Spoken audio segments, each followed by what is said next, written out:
আর কবর খুব একাকিত্বের জীবন। আসলে মৌতের যে যন্ত্রণার কথা আমরা বলি না, এটা সবচেয়ে বড় বিষয়টা কি জানেন? এর শারীরিক কষ্ট তো আছেই, এই যে দুনিয়ার সবার থেকে বিচ্ছেদ, এটাই হচ্ছে যন্ত্রণা।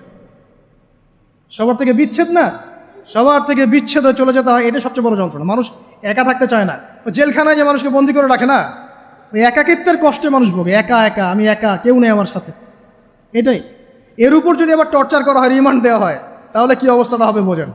এই হলো কবর, এই হলো কবর। একটা ঘটনা বলে শেষ করে দেই, যে একজন ব্যক্তি মারা গেছেন, আর মুসা আলাইহিস সালামের সময় মানে বানু ইসরায়েলের কোনো এক নবী, আমি ঠিক নাম বলতে পারবো না যে কোন নবী, কারণ নামটা হাদিসে আসে নাই, কোনো একজন নবী আল্লাহর কাছে দোয়া করছেন, আল্লাহ মৃত মানুষের সাথে আমার একটু কথোপকথন করায় দাও। আমি জাস্ট একটু কথাবার্তা বলতে চাই যে মৃত মানুষটা কেমন আছে বা তাদের অবস্থাটা কি, আমি জানতে চাই। তো আল্লাহ পাক সেই ব্যবস্থা করে দিলেন। তিনি একটা কবরের কাছে গিয়ে দাঁড়ালেন, একজন মৃত মানুষ উঠে আসলেন। এটা সায়েন্স বিশ্বাস নাও করতে পারে, আমাদের কোনো মাথা ব্যথা নাই, ঠিক আছে? তো এবার তিনি তাকে জিজ্ঞাসা করছেন যে তুমি কেমন আছো, তুমি কেমন আছো, এই মুর্দাকে জিজ্ঞাসা করছেন। তিনি বলছেন যে আজকে থেকে প্রায় 500 বছর আগে আমার মৃত্যু হয়েছে। এই ব্যক্তি বলছেন আজকে থেকে প্রায় 500 বছর আগে আমার মৃত্যু হয়েছে, এখন পর্যন্ত আমার গা থেকে, আমার আত্মা থেকে মৌতের যন্ত্রণা দূর হয় নাই। লা ইলাহা ইল্লাল্লাহ। তো এই হচ্ছে অবস্থা। তা আমরা ব্যক্তিগত চিন্তাটা আগে করি, নিজের ফিকির, নিজের কবরের ফিকির, নিজের এলেম, নিজের আমল, নিজের পরিবার, নিজের রিজিক। যাদের জন্য হারামে যাচ্ছেন, কেউ সাথে যাবেন, কেউ সাথে যাবে না, না আপনার গার্লফ্রেন্ড, না আপনার বউ বাচ্চা, কিচ্ছু না। এগুলো তো শুধু মায়ার বাঁধন, মায়ার বাঁধন না, মায়ার বাঁধন। যদি এগুলো নেয়ামত হয় আলহামদুলিল্লাহ, যদি এগুলো দুনিয়াতে আপনার ফিতনা সৃষ্টি করে, আপনি আসহাবুল কাহফ হয়ে যান। কথা বুঝতে পারছেন না? এরপরে যদি সামর্থ্য হয়, আল্লাহ পাক আপনাকে জ্ঞান দেন, আপনাকে পলিটিক্যাল পদ দেন, ইকোনমিক সেকশনে জ্ঞান দেন, ইত্যাদি ইত্যাদি, আপনাকে আল্লাহ যে সেকশনে রাখবেন সেখান থেকে দিনের খেদমত করবেন, পারবেন না ইনশাল্লাহ? ডক্টর হয়েছেন, রোগীদের ফিস কমায় দেন, ট্রিটমেন্ট ইজি করে দেন। হ্যাঁ, ডক্টর হন, একজন ভালো ডক্টর হন, কসাই হন। ইঞ্জিনিয়ার হন, একজন সৎ ইঞ্জিনিয়ার হন, চোর হন। আপনি যেখানে থাকবেন সেখান থেকেই আপনি খেদমত করতে পারবেন। সবাইকে আলেম হতে হবে জরুরি না, সবাইকে দায়ী হতে হবে জরুরি না, এবং সবাই এটা হতেও পারবে না। এভাবে জাতি গঠন হয় না। আগে বলছি, বিভিন্ন সেকশনে মানুষ আমাদের লাগবে, এবং প্রত্যেকটা সেকশনেই তাওহীদপন্থী ইমানদার মানুষ লাগবে। ইবলিস যখন আদম আলাইহিস সালাম এবং হাওয়া আলাইহিস সালাম তাদেরকে যখন জান্নাত থেকে বের করিয়ে দেয়, প্রলোভন দিয়েছিল, মিথ্যা প্রলোভন, যে হাল আদুল্লুকুম, হে আদম এবং হাওয়া, আমি কি তোমাদেরকে জানিয়ে দিব, আলা শাজারাতিল খুলদি ওয়া মুলকিন লা ইয়াবলা, হে আদম এবং হাওয়া, আমি কি তোমাদেরকে জানিয়ে দিব এমন একটা গাছের ব্যাপারে, যেই গাছের ফল খেলে পরে তোমরা চিরস্থায়ী হয়ে যাবে এবং কোনোদিন মরবে না। এই যে চিরস্থায়িত্বের টোপ আর অমরত্বের টোপ, এই দুইটা টোপ দিয়ে আমাদের পিতামাতাকে ইবলিস জান্নাত থেকে বের করে দিয়েছে। এখন পৃথিবীতে যত মানুষ পথভ্রষ্ট হচ্ছি আমরা, আমাদের এই দুইটা খাসলতের কারণে। আমরা অমরত্ব আশা করছি, আমাদের চলাফেরা দেখলে মনে হয় আমরা মরবো না, পরকালীন কনসেপ্ট বাদ। একটা হচ্ছে চিরস্থায়িত্বের টোপ, ক্ষমতা, এই যে ক্ষমতার দাপট, এই দুটো আমাদেরকে কিন্তু পথভ্রষ্ট করছে। ঠিক একই অস্ত্র ছিল ইবলিসের। সূরা আরাফ পড়ে দেখেন, আমি কোনো কিছু বানিয়ে বলছি না। তখন আল্লাহ পাক বললেন যে ইয়া বানি আদম, হে বনু আদম, আদমের সন্তান যারা আছো, আমাদেরকে আল্লাহ পাক বলছে তোমরা শোনো, লা ইয়াফতিনান্নাকুমুশ শাইতান, শয়তান যেন তোমাদেরকে ফিতনায় না ফেলতে পারে। কামা আখরাজা আবাওয়াইকুম মিনাল জান্নাহ, ঠিক যেমন করে তোমাদের পিতামাতাকে শয়তান জান্নাত থেকে বের করে দিয়েছে। যেহেতু আমাদের পিতা আর মাতাকে শয়তান জান্নাত থেকে বের করে দিয়েছে, আল্লাহ পাক এই আদমের সন্তানদেরকে বলছেন তোমরা সতর্ক থেকো, তোমাদেরকে যেন শয়তান জান্নাত থেকে যেভাবে বের করেছিল তোমার পিতামাতাকে, এমন করতে না পারে। আর কি করতে না পারে? ইয়ানজিউ আনহুমা লিবাসাহুমা লিউরিয়াহুমা মিন সাওয়াতিহিমা, পড়ে দেখেন সূরা আরাফ। আল্লাহ বলছেন, মনে রেখো আদমের সন্তানরা, ইবলিস কিন্তু শুধু তোমার পিতামাতাকে জান্নাত থেকে বের করেই দেয় নাই, বরং গাছের কাছে নিয়ে গিয়েছিল, ফল খাওয়ার সাথে সাথেই তাদের গায়ের পোশাক খুলে পড়ে গিয়েছে। তাহলে আমাদের পিতামাতাকে জান্নাতে নগ্ন করে দিয়েছিল কে? সেই কথা আল্লাহ পাক বলছেন আদম সন্তানদেরকে, তোমরা সতর্ক থেকো, তোমাদেরকে যেন ইবলিস নগ্ন করতে না পারে, ঠিক যেমন করে তোমাদের পিতামাতাকে করেছে। তাহলে এখন যে পুরো বিশ্ব জুড়ে নগ্নতার যে সংস্কৃতি চলছে তাই এরা কার এজেন্ডা বাস্তবায়ন করছে বুঝতে পারছেন?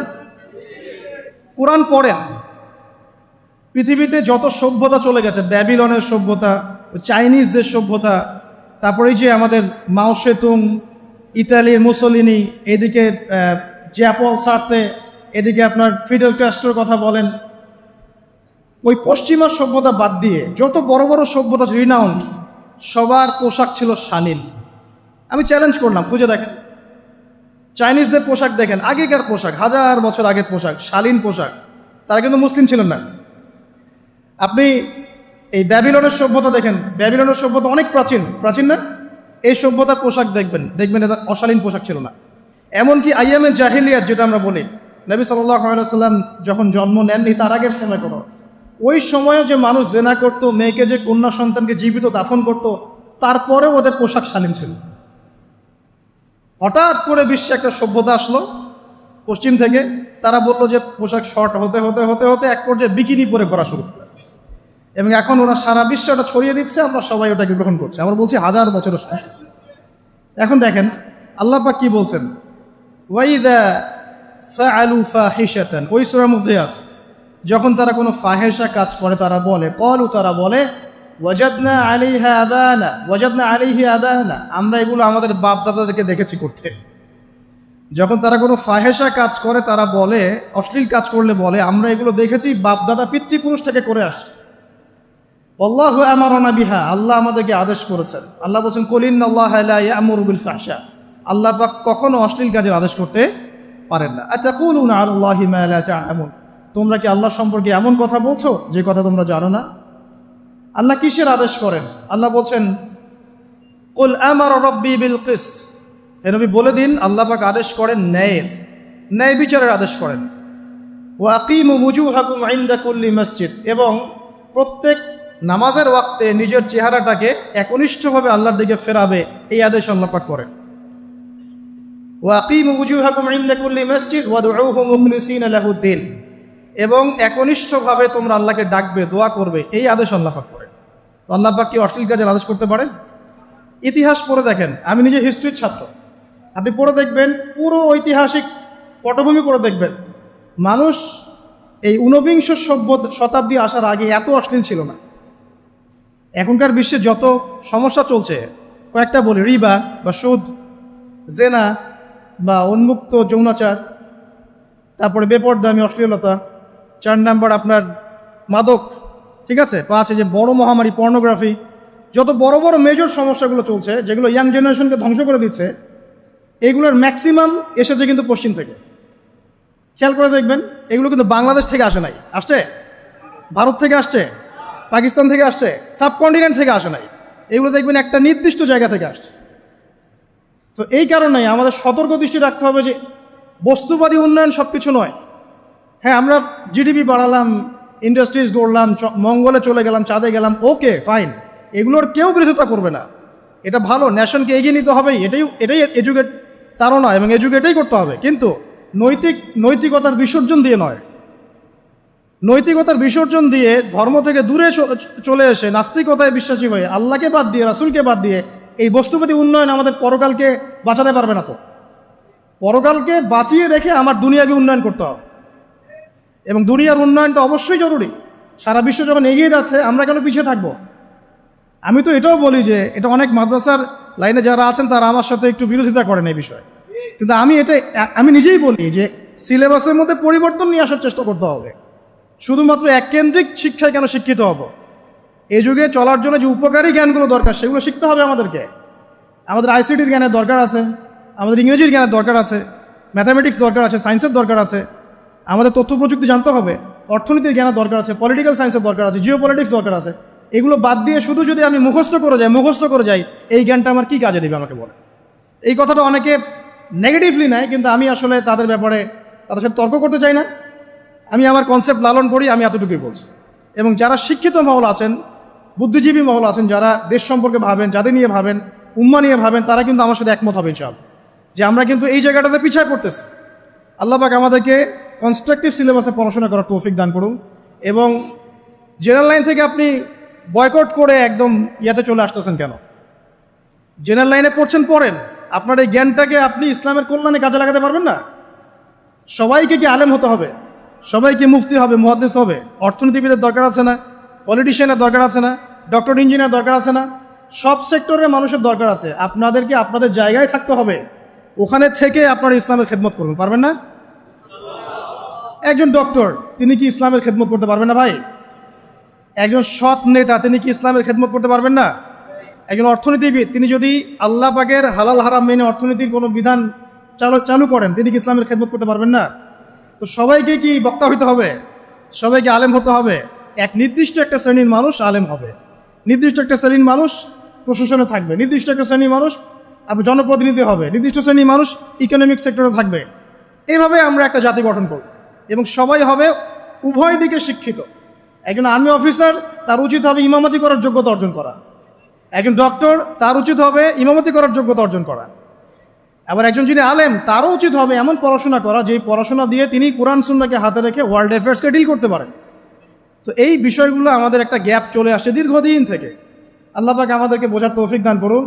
আর অ্যাটলিস্ট আমরা যদি নাই পারি, আমাদের দ্বারা যদি কিছু নাই হয়, অ্যাটলিস্ট আমাদের সন্তান সন্ততি যারা আসবে ভবিষ্যতে, আল্লাহ পাক তাদেরকে যেন ইসলামের জন্য কবুল করে নেয়, আমিন। আর ইসলামের জন্য কবুল করলে কারো কোনো ক্ষতি নাই। ইসলামের আন্ডারে প্রত্যেক অমুসলিমের সর্বোচ্চ অধিকার রক্ষা করা হয়, অন্য কোনো জায়গায় করা হয় না। এবং প্রত্যেকটা ধর্মগ্রন্থের মূল কথাগুলো দেখবেন একই রকম। এক আল্লাহর কথা বলছেন, একজন শেষ নবীর কথা বলছেন, সত্য কথা বলার কথা বলছেন, ন্যায়ের পথে চলার কথা বলছেন। প্রত্যেকটা ধর্মগ্রন্থ পড়ে দেখেন, এই যে ওল্ড টেস্টামেন্ট বলেন, নিউ টেস্টামেন্ট বলেন, বেদ বলেন, আপনি বাইবেল বলেন, পড়েন, একটু পড়েন, তুলনামূলক ধর্মতত্ত্বের বইগুলো পড়েন, দেখবেন অনেক মিল আছে। তো সবাই যদি যার যার ধর্ম পালন করেন, কোনো সমস্যা আছে? সবাই যদি যার যার ধর্মের নৈতিক বিষয়গুলো মেনে চলে, কোনো সমস্যা আছে? এই সহজ সরল কথাগুলো আমরা জনগণকে বোঝাতে ব্যর্থ হচ্ছি। এই সুযোগ নিয়ে এক শ্রেণীর মানুষ এক দলকে আরেক দলের বিরুদ্ধে লাগিয়ে দিচ্ছে, স্বার্থ খুঁজে, নিজের স্বার্থে, দুনিয়ার স্বার্থে, এবং ওই যে বললাম একটা সভ্যতার কথা, ওদের স্বার্থে শান্তিপূর্ণ একটা জনসমষ্টির মাঝে ফাসাদ লাগিয়ে দিচ্ছে উদ্দেশ্যপ্রণীতভাবে কিছু মানুষ। এদেরকে চিনতে শিখুন, এদেরকে বয়কট করতে শিখুন। আল্লাহ পাক বোঝার তৌফিক দান করে। যাক, আমি আর ওদিকে যাচ্ছি না। দেখুন, নবী মুসা আলাইহিস সালামের সময় হিস্ট্রি এভাবে রিপিট হয়েছে।